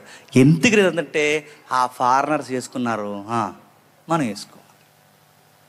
తిండ్లు కాపీ కొట్టాం. ఎక్కడున్న బిర్యానీ ఇక్కడికి వచ్చింది. ఇండియాలో ఉన్న ఇడ్లీ అమెరికా వెళ్ళింది. ఇడ్లీ మందే. ఇండియాలో ఉన్న ఇడ్లీ అమెరికా వెళ్ళింది. ఇండియాలో ఉన్న పులిహార అమెరికా వెళ్ళింది. అక్కడ అక్కడ అక్కడ అలవాట్లు ఇక్కడ తెచ్చారు, ఇక్కడ అలవాట్లు అక్కడ తెచ్చారు. నేను చాలామందిని గమనిస్తాను. ఈ అలవాట్లన్నీ తెచ్చుకున్నప్పుడు మీరు గమనించండి, ఈ మధ్యకాలంలో మన వైపు నుంచి చాలామంది, మా వైపు మీ వైపు నుంచి అందరూ విదేశాలకు వెళ్తున్నారు. కానీ అంటే ఎంత వెళ్ళిపోయినా మనం ఎలా ఉన్నాం అలాగ ఉండాలండి. యాక్టింగ్ చేయకూడదు. ఇలా 5 సంవత్సరాలు అక్కడ ఉండి ఒత్తులోకి భాష మార్చేస్తారు. మా ఊరిలో ఆవిడ ఏమని మాటని తెలుసా, ఉన్నది 5 సంవత్సరాలు లింగులింగమని. ఆ 5 సంవత్సరాలు ఉండి వచ్చి ఇస్సిస్ అంటుంది. అలవాట్లు. ఇస్సిస్ అంటే ఏమంటుంది? ఒకరోజు కూరగాయల బండోడు వచ్చాడు. ఆ కూరగాయల బండోడు వస్తే అంటుంది, ఇవి ఏమి కాయలు అని అడిగిందంట. ఏడు వంకాయలని. ఇవి ఏమి కాయలు? ఈ బెండకాయలంట. ఇవి ఏమి కాయలు అని అడిగిందంట. ఆడికి మెంటలు వచ్చింది కూరగాయలు అడిగి. ఇలా ఆయన ఇదేంటి ఇది ఎలాగైపోయింది ఏంటి అనుకున్నాడు. అలా ఆయన ఏం కాయలా లోపల రాయి చెప్తాను నీకు ఏం కాయ. మరీ అంత యాక్టింగ్ని అడుగుతున్నాను. అంటే అక్కడికి వెళ్ళేసరికి ఆ బాస్ బట్టి పెట్టడం, అక్కడికి వెళ్ళేసరికి ఆ డ్రెస్ కోడ్ బట్టి పెట్టడం. అక్కడికి వెళ్ళి మనం ఎక్కడికి వెళ్ళినా ఎలకతోలి ఏడాది ఉతికినా చెప్పండి నలుపు నలుపే కానీ తెలిపోదనేది ఎంత వాస్తవమో, మనం ఎక్కడికి వెళ్ళినా మన బ్రీడ్ మందే గుర్తుపెట్టుకోండి. ఏం ఎక్కడికి ఏమారు అక్కడ ఉంటాయి మనకి. మనం ఎంత కవర్ చేసిన ఏదో రోజు దొరికేస్తాం. మరి ఎలాగరంటే అలవాటు ఎక్కడికి పోదా ఉంటుంది అది. అలాగే అక్కడ అలవాట్లు ఇక్కడికి. ఇంక మళ్ళీ చెప్తున్నాను, మన పిల్లలు ఇంటికాడ అన్నం తినరా అంటే తినరు. చెత్త బజ్జీలు, ఆ నూడిల్స్ కొట్టు అక్కడే సరిపోతారు. అడుగుతున్నాను, నూడిల్స్ ఎలా వచ్చాయండి? నూడిల్స్ ఎలా వచ్చాయి? అసలు నూడిల్స్ అంటే ఇది కాదు ఒరిజినల్ తెలుసా? వాన పడినప్పుడు భూమిలోంచి ఎర్రలొస్తాయిగా బయటికి, అది ఒరిజినల్. నిజం, నేను సీరియస్ చెప్తున్నాను, అది ఒరిజినల్. చైనా ఫుడ్ అది. చైనా వాడిదంటే వాళ్ళ ఎర్రల బయట తీసి వానపావుల్ని చక్కగా మసాలా జల్లి అలా జల్లి చక్కగా అలా జల్లి మంచిగా ఫ్రై చేసి అవి ఎలా సూపు ముంచుకుని తింటారు వాళ్ళు, తెలుసా? అది వాళ్ళ ఫేమస్. ఎగ్జాక్ట్ ఎర్రలు మనం తినలేం కాబట్టి వాటి ప్లేస్లో మనం ఏం తెచ్చుకున్నాం? నూడిల్స్. నూడిల్స్ అంటే చెప్పినా నేటికి పాములు ఏమనుకో, అవే గుర్తుపెట్టుకో. ఆ ఎర్రలకి చిహ్నం అవే మనం తింటున్నాం. అడుగుతున్నాను, ఇప్పుడు చైనా అలవాట్లు ఇండియాకి వచ్చాయి, ఇండియా అలవాట్లు చైనాకి వెళ్ళాయి. అదేంటండి వాళ్ళు ఇంకా చాలా తింటారంటే తింటున్నారు. 5 స్టార్ 7 స్టార్ హోటల్స్ ఉంటాయండి సిటీస్లో. 5 స్టార్ 7 స్టార్ హోటల్స్లో మీరు చూడండి జనాలు తింటున్నారు. ఇవన్నీ నేను ఎందుకు చెప్తున్నానంటే ఈసారి తిండి గోల ఎక్కడ కనమన్నా మీకు వెంటనే ఎవరు గుర్తు రావాలి చెప్పనా? ప్రభు సమీపమునే ఉన్నాడు. 5 స్టార్ 7 స్టార్ హోటల్లో యాంకర్ సుమగారు ఉన్నారుగా. ఎందుకు తెలియదు? ఆవిడ తెలుసు. శారం తెలియదు కానీ సుమగారు తెలుసు మనకి. ఈ సుమగారు అక్కడికి వెళ్ళారు. ఆవిడ ఒక వీడియో అప్లోడ్ చేస్తుందండి, యూట్యూబ్లో ఉంటుంది చూడండి. ఆ వీడియోలో హనీ, ఈ హనీ తేనె తెలుసుగా, ఈ తేనె అక్కడ పట్టుకుని కొంచెం వేడి చేసిన బాయిల్ లాగా కంటెంట్ ఉంది, అవి అక్కడ పెట్టుకుని ఒక విచిత్రమైనది తింటూ, ఇదిగో నేను చాలా ఈ రెస్టారెంట్లో ఫేమస్ ఫుడ్ నేను తింటున్నా అని చెప్పి ఒక వీడియో తీసి పెట్టింది. ఎందుకంటే ఆవిడ తినే ఫేమస్ ఫుడ్ ఏంటి చెప్పినా, అప్పుడే పుట్టిన సుంచి పిల్లల్ని అందులో ముంచుకుని తింటుందండి. అదేంటది ఎలా తింటారంటే అది చైనాలో చాలా కాస్ట్ ఫుడ్, అది జపాన్లో చాలా కాస్ట్లీ ఫుడ్. అది విషయం ఏంటి చెప్పినా, ఎక్కడో చైనా జపాన్లో ఉన్న కాస్ట్లీ ఫుడ్ అని చెప్పుకుంటున్న ఆ బతుకున్న సుంచులు ఎలకల పిల్లలు మరి ఇండియాకి ఎలా వచ్చాయంటే ఈరోజు ఇండియా రెస్టారెంట్లో కాస్ట్లీ ఫుడ్. అది చూసారా? ఇవన్నీ నేను అవుతున్నాను, సెలబ్రిటీ లాంటి తిల్లి తింటున్నారు. ఒకప్పుడు కొన్ని తినే అలవాట్లు మనకు ఉండేవి కాదు. ఈరోజు ఈ అలవాట్లన్నీ మన ఇండియా వరకు వస్తున్నాయంటే ఇవి దేనికి సంకేతం చెప్పండి? నేను సమీపమునే ఉన్నాను. జనాలు తింటున్నారు. మీరు చూసారా, ప్రతి సిటీకి గవర్నమెంట్ ఒకటి పెడుతుంది, దాని పేరు ఫుడ్ స్ట్రీట్. ఆ ఈదే తిండి ఇదంటది. లైన్గా కొట్లు ఉంటాయండి, ఎంత తినేస్తారు. కొంతమంది తింటుంటారు, ఆశ్చర్యం వేస్తుంది. ఇంక రేపు నుంచి రైస్ దొరకదు అన్నట్టు తింటాడండి ఒక్కొక్కడు. ఇంక రేపు నుంచి రోజులు లేవు, ఇదే చివరి రోజు అంటే తింటాడు. ఇంత ఎలా తింటారంటే ఆ తిల్లే నిన్న మొన్న పేపర్ జాబితా వచ్చింది, ఏ తిల్లు వలన ఎక్కువ మనుషులు ఆయుష్ తగ్గిపోతుంది ఇచ్చారు. భయం వేసిన మాట అని చెప్పిన 6వ స్థానంలో ఇడ్లీ ఉంది. ఇంకేం చేద్దామండి? ఇడ్లీ కూడా లేకపోతే ఇంకేం చేద్దామండి? తిండి గోలని అడుగుతున్నాను. ఈ తిండి గోలలో నేను మళ్ళీ చెప్తున్నాను, యేసుప్రభు చెప్పాడు, నేను సమీపమునే ఉన్నా. జనాలు బాగా తింటున్నారా? సంగమా, గుర్తుపెట్టుకో, ఈ తిండి గోల ఎక్కడుంటే అక్కడ నువ్వు ఒకటి గుర్తు చేసుకో, నేను సమీపమునే ఉన్నా. రెండోది ఏంటట, జనాలు బాగా తాగుతారట. ఏం చేస్తారు? జనాలట ఏం చేస్తారు? బాగా తాగుతారు. ఒకటి బాగా తింటారు, 2 బాగా తాగుతారు. క్వశ్చన్ అడుగుతుందని చెప్పండి, ఒకప్పుడు ఊర్లో తాగుబోతులు ఎంతమంది ఉండేవారండి? ఒకడో ఇద్దరు ఉండేవారు. ఇప్పుడు చెప్పండి.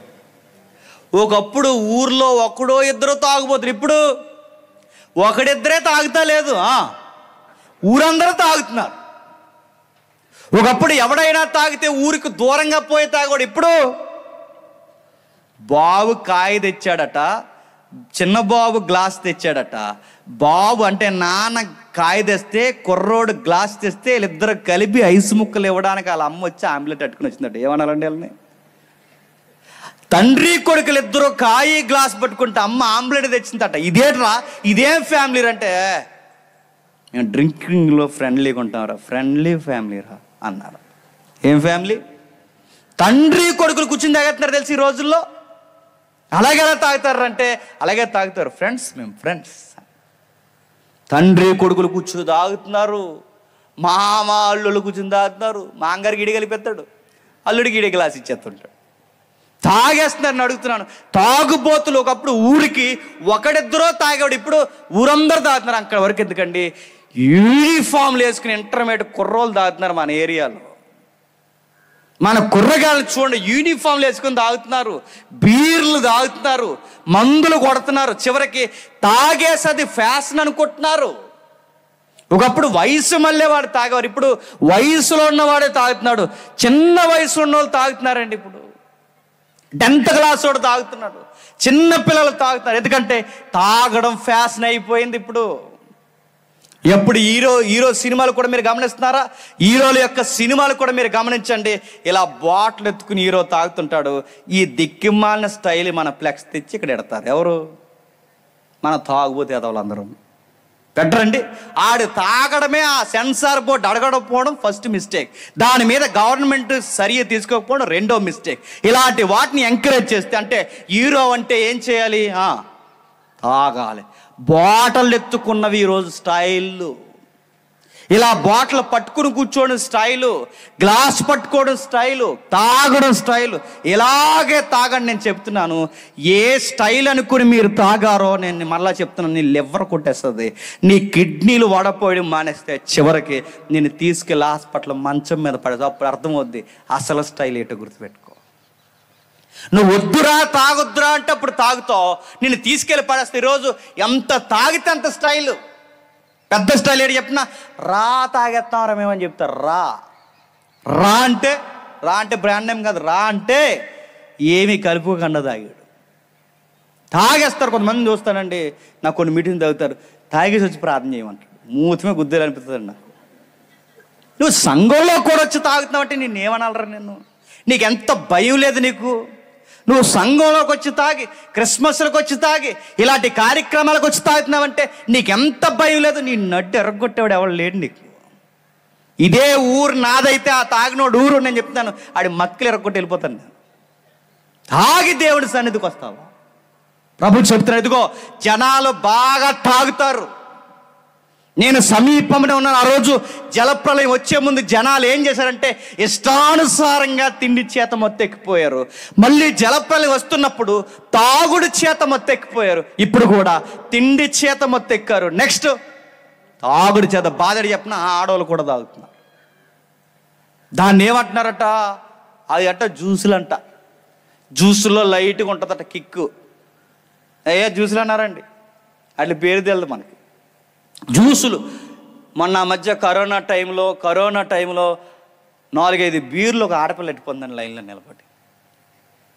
బీర్లు ఆడవాళ్ళు తాగుతారంటే తాగుతున్నారు, ఆడవారు తాగుతున్నారు, మగవాళ్ళు తాగుతున్నారు, వయసులో ఉన్న వాళ్ళు తాగుతున్నారు, వయసు అయిపోయిన వాళ్ళు తాగుతున్నారు, మధ్య వయసులు తాగుతున్నారు, చిన్నపిల్లలు తాగుతున్నారు, వృద్ధులు తాగుతున్నారు, అందరు తాగుతున్నారు. ఇంకా తాగినోడు ఎవడండి?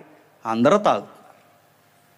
మత్తయ్య ప్రభు ఏమంటున్నారు తెలుసు? ఇదిగో ఇలాంటి గుర్తులు ఎప్పుడైతే మీకు కనబడ్డాయో నేను సమీపమునే ఉన్నాను. వీధిలో చూడండి, తాగుబోతులను చూసినప్పుడల్లా మీరు గుర్తించండి, ప్రభు చెప్పినట్టే మా వీధిలో జరుగుతుందని గుర్తుపట్టండి. ప్రభువు చెప్పినట్టే మన ఇంట్లో తాగుతున్నారు, ఇదిగో ప్రభు అన్నాడు ఎలా చేస్తారని, ఆయన అన్నది జరగబోయే చెప్పాడు, అలాగే తాగుతున్నారు. ఈదుల్లో తాగుబోతులు ఎక్కువైపోయారు, తిండిబోతులు ఎక్కువైపోయారు. ఇంకెవరున్నారట? పెండ్లాడుచు. ఏటట? పెండ్లాడుచు. ఒక పెళ్ళి కాదట. ఏటంట? యేసుప్రభు రాకడ గుర్తులు చెప్తున్నాడు చూడండి. ఏం గుర్తులు? ఒకటి, బాగా తింటారు. 2, తాగుతారు. 3, ఏటట? పెండ్లాడుచు. పెండ్లాడుచు ఏంటండి? ఎన్నిసార్లు చేసుకెళ్ళను పెళ్ళి? పెండ్లాడుచు. పెండ్లాడుచు అంటే ఈరోజు మళ్ళీ చెప్తున్నాను నేను, సొక్కా మార్చినంత ఈజీగా పెళ్ళిళ్ళు పెళ్ళిళ్ళు పెళ్ళిళ్ళు. పెండ్లాడుచు. జలప్రయాణానికి ముందర దినాల్లో 6వ అధ్యాయం ఆదికాండం మీరు ఇంటికి వెళ్ళిన తర్వాత చదవండి. నరుల కుమార్తెలను దేవుని కుమారులు పెండ్లాడుచు. 7వ అధ్యాయంలో జలప్రయాణం వస్తుంది. పెండ్లాడుచు అంటే ఈ విధానాలు ఇప్పుడు చూడండి. పెళ్ళి ఎంత ఈజీ అయిపోయిందండి.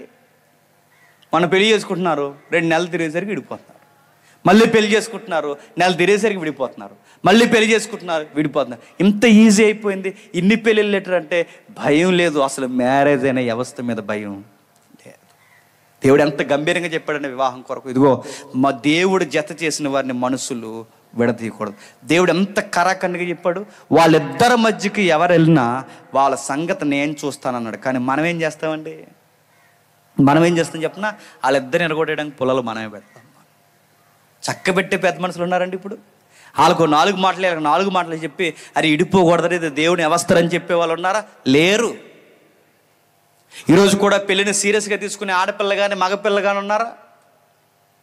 పెళ్ళి అవ్వేంత వరకు మొన్న మధ్య ఈ మాట అనొచ్చు లేదు. మొన్న మధ్య నేను ఒక ఫోటో చూశాను ఫేస్బుక్లో. ఆ ఫోటో ఏంటి చెప్పిన? ఫిబ్రవరి 14 తెలుసుగా, ఫిబ్రవరి 14. ఈ ఫిబ్రవరి 14కి ఈ మగపిల్లలందరూ ఆడపిల్ల వెనకాల పరిగెడతారట. ఏంటి అది? ప్రేమికుల రోజు కదా. సరిగ్గా నవంబర్ 14కి ఆ పిల్ల ఈడు వెనకాల పరిగెడుతుందట.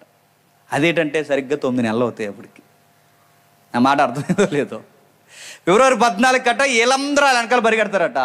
నవంబర్ 14కి వాళ్ళందరూ అది ఫేస్బుక్లో పెట్టారండి. ఇదెందుకు? దీని అర్థం ఏంటంటే నేను లెక్క పెట్టిన 9 నెలల అని గుర్తుపెట్టుకోండి. ఈరోజు ఎలా ఉన్నాయో తెలుసా? చాలా ఈజీగా విడిపోతుంది. చాలా ఈజీగా చక్కబెట్టాలి ఉన్నారంటే ఎక్కడ ఉన్నారంటే ఒకప్పుడు పెద్ద మనుషులు చెప్పేవారు, ఓచుకో అమ్మ ఓచుకో, కొంచెం కష్టం కాపురం అన్నకి ఎలా ఉంటుంది, కాలం ముందుకెళ్ళే కొద్దీ కాస్త అలవాటు అవుద్ది, జీవితం సర్దుకో అమ్మ అని చెప్పేవారు. ఇప్పుడు అలాగన్నాడు రాని అర్థం 5 లక్షలు ఇచ్చాం యాదవ్కి, చెప్తాను కంగారు మనకి. ఆడిని ఈదికి లాగేసి వీళ్ళిద్దరిని ఈదిలో నిలబెట్టి గొడవ పెట్టేసి అడుగుతున్నాను, వీళ్ళిద్దరి మధ్య మీరు పెద్ద పాత్ర పోషించేస్తున్నారే, నేను మళ్ళీ అడుగుతున్నాను, వీళ్ళిద్దరు విడిపోతే రేపు పొద్దున జవాబు దేవునికి చెప్పగలరా అడుగుతున్నాను.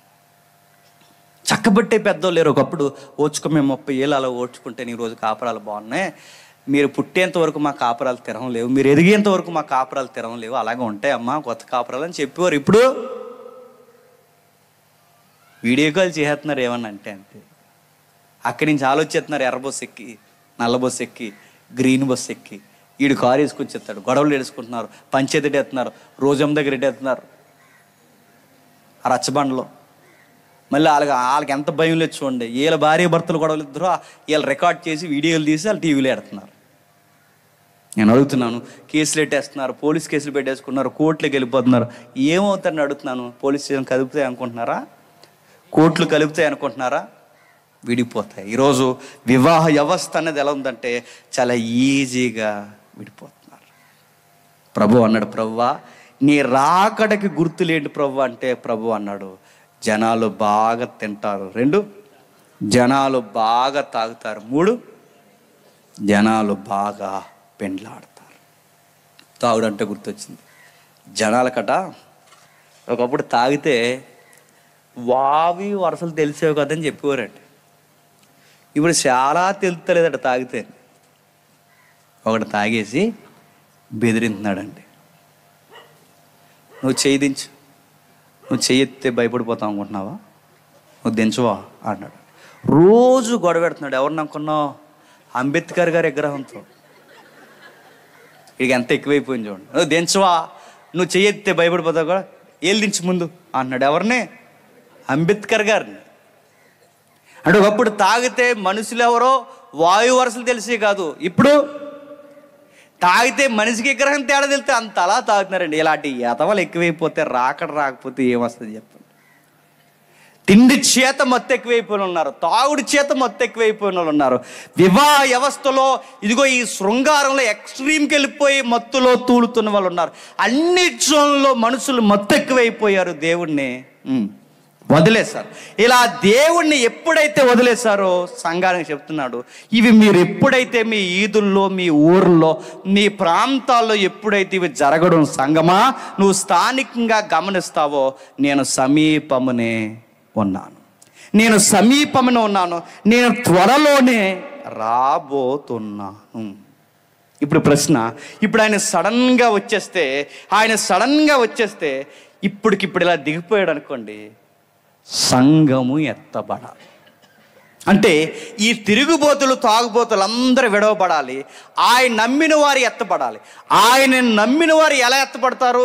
జలప్రలయంలో ఎలా ఎత్తబడ్డారో, నోవహు జలప్రలయంలో ఎలా అయితే ఎత్తబడ్డారో, మనుష్య కుమారుడు రాకడలో కూడా అలాగే ఎత్తబడతారు. ఎలా ఎత్తబడతారు? ఎబ్రీ పత్రిక చూడండి, ఎబ్రీలకు రాసిన పత్రిక 11వ అధ్యాయం 7వ వచనం. ఎబ్రీలకు రాసిన పత్రిక 11వ అధ్యాయం 7వ వచనం.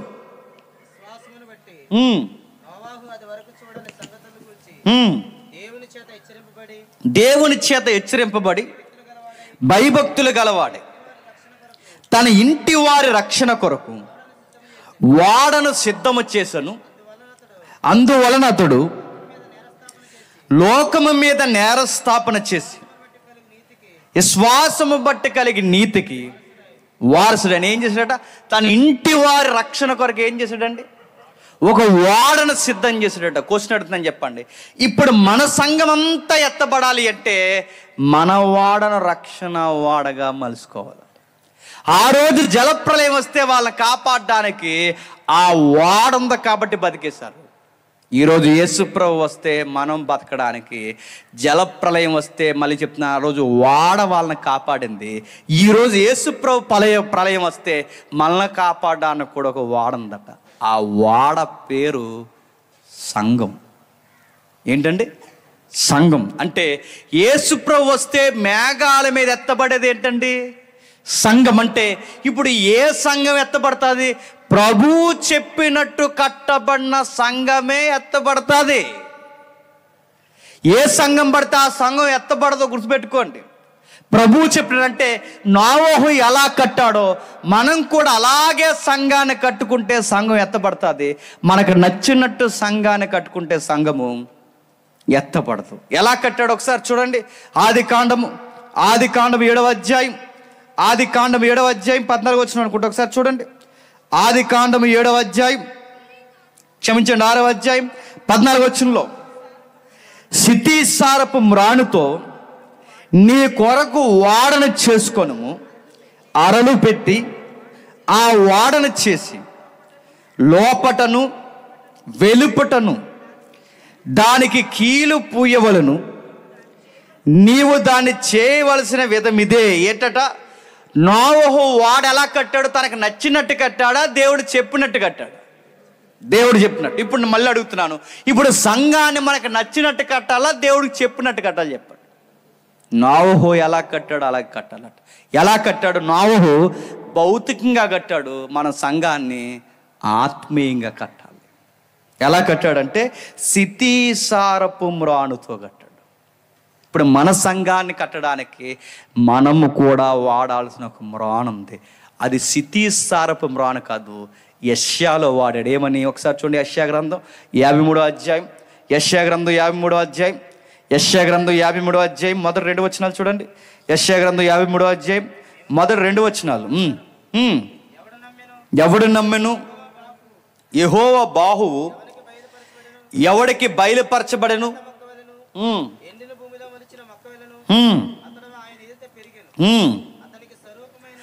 అతడు లేత మొక్కవలెను, ఎండిన భూమిలో మొలిచిన మొక్కవలెను. అతడు ఆయన ఎదుట పెరిగెను, అతనికి స్వరూపమైనను సొగసైనను లేదు. మనం అతను చూసి అపేక్షించినట్లు అతని యందు స్వరూపము లేదు. అతడు తృణీకరింపబడిన వాడాయను, మనుషుల వలన విసర్జింపబడిన వాడాయను. ఏమర్థమవుతుందండి? ఒక లేత మొక్క వలె ఎదిగాడట. ఎవరు ఆ లేత మొక్క? ఎవరండి? ప్రభు అయిన యేసుక్రీస్తు.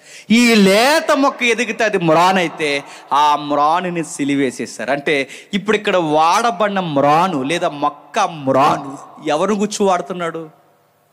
యేసుక్రీస్తు వారి గురించి. ఈ పదం మీకు అర్థమైతే ఇప్పుడు మన సంఘాన్ని దేంతో కట్టుకోవాలి తెలుసా? యేసు ప్రభు అనే మ్రాను చేత మనం కట్టాలి.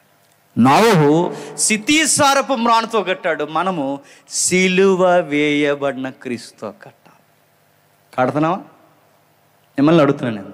ఈ సంఘము రాకల్లో ఎత్తబడతాదండి గుర్తు అది ప్రభు చేతే కట్టబడాలి. బాధాకరమేంటి చెప్పిన?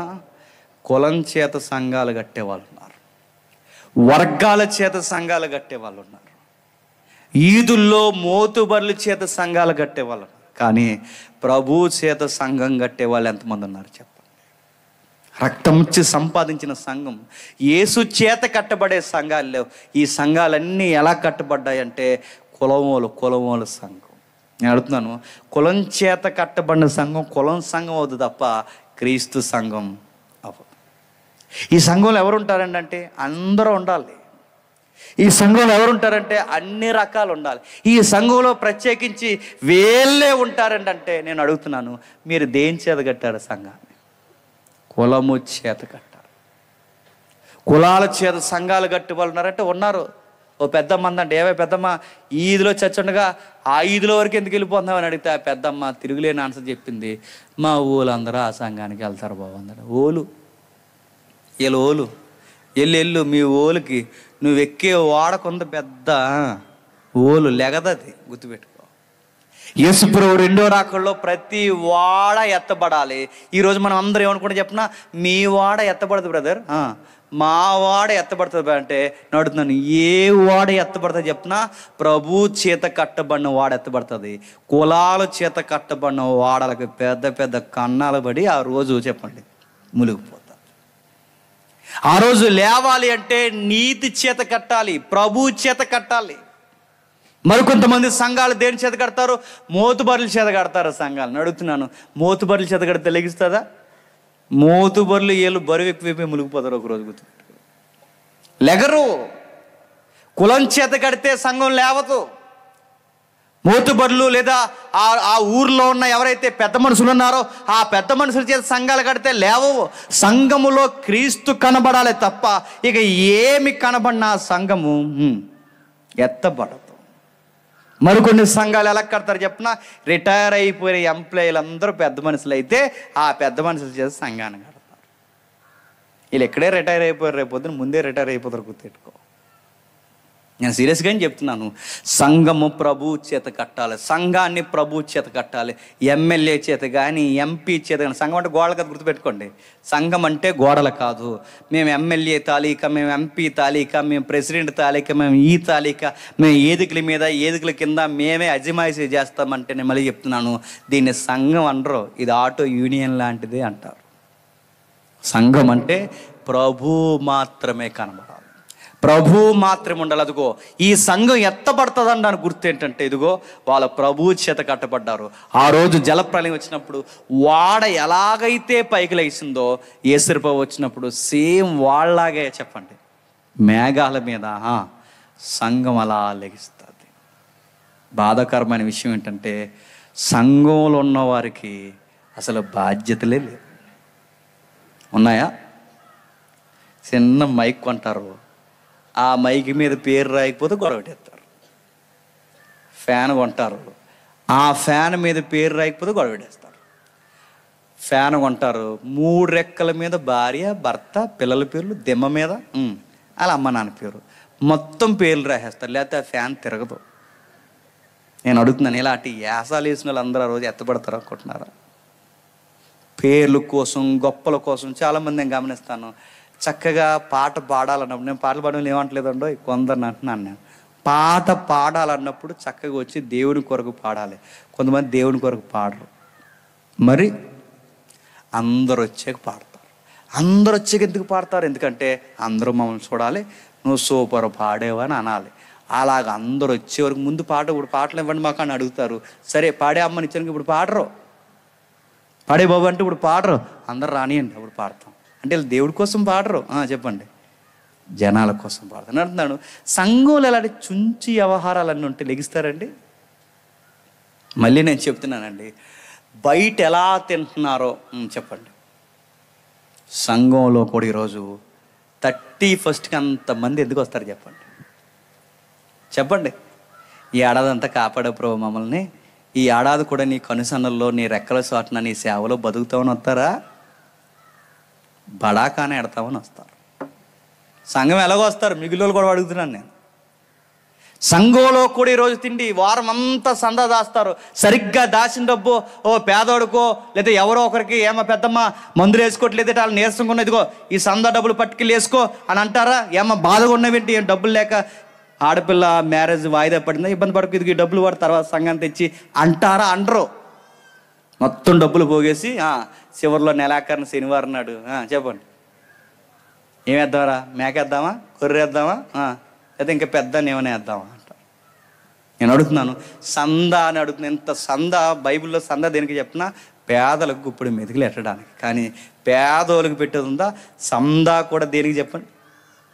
తిండికి. నేను అడుగుతున్నాను, లోకంలో ఏవైతున్నావు ఇవన్నీ మళ్ళీ సంఘంలోకి వచ్చాయి, ఇప్పుడు సంఘం లెగిస్తుంది అంటారు చెప్పండి? బయటోళ్ళు ఏదేదో తాగి మత్తు ఎక్కువైపోయారు. ఈరోజు నడుతున్నాను, ప్రతి వారం ద్రాక్ష రసం తాగి చప్పగా ఉంది, ఉప్పగా ఉంది, తీయగా లేదని దీని చేత మత్తు ఎక్కువైపోయిన లేరండి, అసలు అర్థాన్ని వదిలేసి. ఇవన్నీ చూస్తుంటే ఎలా ఉందో చెప్పనా, యేసుప్రభు రాకడ ఎక్కడో ద్వారం దగ్గరే కాదు, చాలా దగ్గరగా ఉన్నట్టు కనబడుతుంది.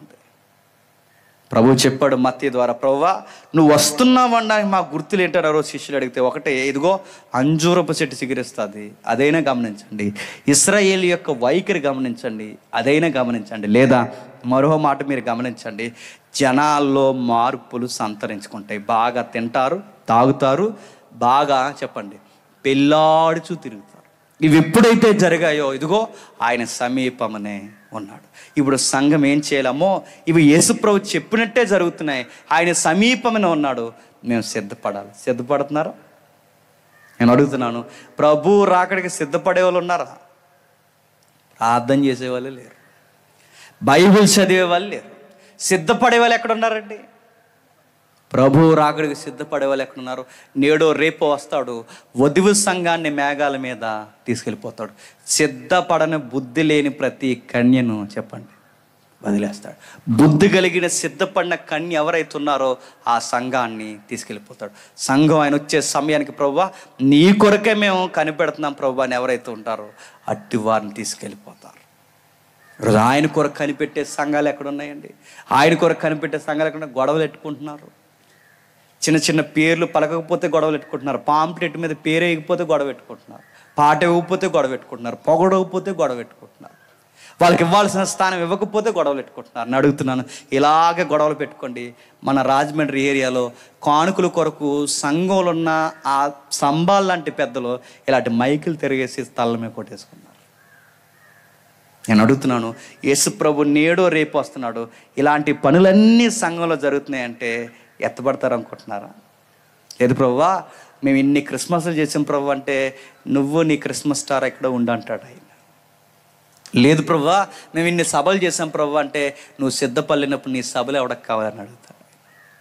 లేదు ప్రభువా మేము ఇంత ఖర్చులు చేసి ఇంతమందికి భోజనాలు పెట్టాం ప్రభు అంటే, సిద్ధపాటు లేని భోజనాలు ఎందుకయ్యా? నువ్వు సిద్ధపాటు లేనప్పుడు నీ భోజనాలు నువ్వు మళ్ళీ పెట్టుకోపో, నువ్వెవరో నాకు తెలియదు అంటాడు. నేను హెచ్చరిస్తున్నాను, మళ్ళీ నేను చెప్తున్నాను, ఆయనకు కావాలి. ఎలా కావాలి?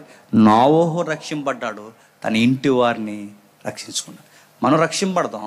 మన సంఘంలో ఎవరెవరు రక్షణలో ఉన్నట్టుగా జోగుతున్నారో వాళ్ళందరినీ మనం చెప్పండి రక్షించుకుందాం. ప్రభు వచ్చేస్తాడు, నడి ఆకాశం చూస్తుండగా పెళ్ళమని వచ్చేస్తాడు, వచ్చి మేఘాల మీద తీసుకెళ్ళిపోవడానికి సిద్ధమైపోతాడు. ఎవరైతే సిద్ధపడతారో వాళ్ళని తీసుకెళ్తారు. నేను మళ్ళీ చెప్తున్నాను, రాకడ సమీపమునే ఉన్నది. ఒకవేళ రాకడే జరగలేదనుకోండి, మనం కూడా పెద్ద ఎక్కువ కాలం ఏం బతకం. మనం తినే తిండే వరాలకి, మనం తాగే నీళ్ళకి, మనం పీల్చే గాలికి మనం ఎక్కువ కాలం బతకం. ఒక సగటు భారతీయుడు WHO ఇచ్చిన రికార్డు ప్రకారం 60 సంవత్సరాలు బతుకుతాడు అంతే. 60 అంటే ఇప్పుడు 30 దాటేసిన వాళ్ళు చాలామంది ఉన్నారు. 40 దాటేస్తే ఇంక 20, ఆ 40 కూడా దాటి 50లో పడితే ఇంక 10, ఆ 10 కూడా దాటితే ఇంక లింగు అని చెప్పండి. ఇంకా వారం, ఆ వారం దాటి నెలలో. ఈ లోపల నువ్వు దేనికి గొడవ పెట్టుకుంటున్నావు అడుగుతున్నాను నేను. నువ్వెంత అంటే చూడు, నేను చెప్తున్నాను, 60 సంవత్సరాలకు ఎక్కువ కన్నా మన సగటు భారతీయుడు బతకడు. WHO ఇచ్చిన రికార్డు ఇది. ఈ రికార్డులు ఇప్పటికే 30 నాకు 30 దాటేసినాయి అండి. నేను గట్టిగా బతుకు ఇంకో 30 సంవత్సరాలు బతుకుతాను. నాకే 30 ఉంటే నాకన్నా పెద్ద బళ్ళు ఉన్నాయి. మరి మీరెంత బతుకుతారు అడుగుతున్నారు. గట్టిగా బతుకు. మళ్ళీ ఇందులో ఆఫర్లు మనకు, షుగర్లు, బీపీలు, అలసర్లు, తిందరకపోవడం, కళ్ళు కనపడిపోవడం. నేను మళ్ళీ చెప్తున్నాను, ఒకటి ఆయన రావచ్చు, 2 చెప్పండి. ఈ రెండిట్లో ఏదో ఒకటి పక్కా జరుగుతుంది. ఈ రెండిట్లో ఏదో ఒకటి పక్కా జరుగుతుంది. మొన్న పేపర్లో స్టేట్మెంట్ ఇచ్చారు, అది ఏ సూత్రమో తెలియదు కానీ వాళ్ళ సూత్రాలు బట్టి పేపర్లో స్టేట్మెంట్. ఇక ఈ భూమి గట్టిగా ఉంటే ఇంకో 17 సంవత్సరాలు ఉంటుందంట. అది నిజమో అబద్ధమో తర్వాత వాళ్ళ స్టేట్మెంట్ ఇచ్చారు. ఈ 17 సంవత్సరాలు అంటే ఎంతండి? మన పిల్లలు 10th కూతురు చచ్చిపోతాం అంతే. 17 సంవత్సరాలు అంటే ఇంక ఈ ఆయుష్కాలం 17 అంటే అవునంటుంది ఆ సైన్స్. ఇన్ని సమీపమున ఉన్నాయి, దూరం నద్దున ఉన్నాయి, నశించిపోవడానికి కాలం సిద్ధముగా ఉంది. కాకపోతే సిద్ధపడాల్సింది ఎవరు తెలుసా? మనం సిద్ధపడాలి. మానేద్దాం సంఘంలో అలకల, మానేద్దాం సంఘంలో పిలవలేదన్నా వంకలు, మానేద్దాం సంఘంలో మా పేరు చెప్పలేదన్నా ఆ పొగడతలు, మానేద్దాం సంఘంలో మాకు పీట వేయలేదన్న బుద్ధులు, మానేద్దాం సంఘంలో మమ్మల్ని గౌరవించలేదన్న లక్ష్యాలు, మానేద్దాం. సంఘంలో ఒకటి నేర్చుకుందాం, ప్రభు త్వరలోనే రాబోతున్నాడు. మన ఈదుల్లో తిరుగుబోతులు పెరిగిపోయారు, అమ్మో ప్రభు రాబోతున్నాడు. మన ఈదుల్లో తాగుబోతులు పెరిగిపోయారు, అమ్మో ప్రభు రాబోతుంది. ఈరోజు వయసు వచ్చిన ఆడపిల్ల కానీ మగపిల్ల కానీ మాటంటలేదు, ఎవరి ఇష్టానుసారంగా అలా ప్రవర్తిస్తున్నారు. ప్రభు సమీపంలో ఉన్నాడు, ఎవడికి వాడే నచ్చినట్టు తిరుగుతున్నాడు. ఈ సంగతులు చూస్తుంటే ఈ లోకం త్వరలోనే గతించిపోద్దని అర్థమవుతుంది. సిద్ధపడదాం, సమీపంలో ఉన్నాడు, సిద్ధపడదాం. ప్రభు రాకడ ఎదుర్కోవడానికి. ఇదిగో మీ సంఘానికి 35 సంవత్సరాలు అయ్యేయట, బహుశా ఉంటాయి. నేను అడుగుతున్నాను, ఇంకో 30 సంవత్సరాలు దాటితే ఇక్కడ ఎవరైనా ఉంటారా? ఇంకొక 30కి నేను అడుగుతున్నాను, ఇంకొక 30. ఇప్పుడు 35, ఇంకో 35 చేస్తామా? కుర్చీలో కూర్చున్న మీరు ఉండరు, నిలబడినా నేను. ప్రభు సమీపమని ఉన్నాడు, సిద్ధపడదాం. ప్రభువా, జలప్రలయం వచ్చేటప్పుడు నోవహు తన కుటుంబంతో వాడెలగెక్కాడో నువ్వు వస్తే ఇదిగో మా సంఘం అనే కుటుంబంతో మేము సిద్ధంగా ఉన్నాం అన్నవారు ఎత్తబడతారు. వంకలు పెట్టుకుని బతికారో ఎడవబడతారో దేవునికి దొరికేస్తాడు. దేవుడు మిమ్మల్ని దీవించిన గాక. ప్రార్థన. ప్రేమగల తండ్రి, కృపగల దేవుడు, విలువైన సంగతులు తండ్రి విన్నారు తండ్రి. ఎవరికి ఈ సంగతులు అర్థమయ్యో తండ్రి వారు ధన్యులు. వినినను తండ్రి వారు స్వీకరించకపోతే వారి ఆత్మలకు వారే ఉత్తరవాదులు. మేము తిరిగి వెళ్తున్నాం తండ్రి, మాతో మీరుంటారని అర్థిస్తున్నాం. సాయంత్రం వేళ కూడా తండ్రి సభలలో మాతో మాట్లాడతారని కోరుతున్నాం. స్థానిక దైవజనురాలని, దైవజనుడిని, వారి కుటుంబాన్ని ఆశీర్వదించండి. సంఘాన్ని మరింత వారి ద్వారా బలపరచండి తండ్రి. లోకంలో తిరుగుబోతులు, తిండిబోతులు మా ఈదుల్లో తండ్రి మేము చూస్తున్నాం. ఇవన్నీ దేనికి గుర్తంటే రాకడ సమీపమనే ఉంది. జలప్రలయం వచ్చే ముందు వరకు జనాలు బాగా తిన్నారు, బాగా తాగారు, తిరిగారు తండ్రి. రాకడ వస్తున్నప్పుడు కూడా ఇలాగే జనాలు ఉంటారు. ఎగ్జాక్ట్ అదే జరుగుతుంది ప్రభు. ఇవి దేనికి సంకేతాలు అంటే జరగబోతుంది. ఈ లోకం ముగింపు త్వరలోనే జరగబోతుంది. ఇవి మాకు అర్థమైతే తండ్రి మమ్మల్ని మేము సిద్ధం చేసుకోవాలి. ఇవి మాకు అర్థమైతే తండ్రి మీ ఎదుట మేము నిలబడాలి. మేము నిలబడినప్పుడు తండ్రి మా ఎదుట ఏ తండ్రి ఏ కలంకము లేని వారుగా మా సంఘాలతో మేము నిలబడినప్పుడు తండ్రి మేఘాల మీద మీరు ఎత్తుకుని వెళ్తారు తండ్రి. ఇన్ని కార్యక్రమాలు చేసి, ఇన్ని సభలు చేసి తండ్రి, ఇంత ఖర్చులు చేసి తండ్రి ఒకరోజు విడవబడితే అంతకన్నా ఘోరమైన పరిస్థితికి ఏది లేదు తండ్రి. ఆ జాబితాలో తండ్రి ఈ సంఘం ఉండకూడదు. ఈ సంఘం ఎత్తబడే జాబితాలో ఉండాలి తండ్రి.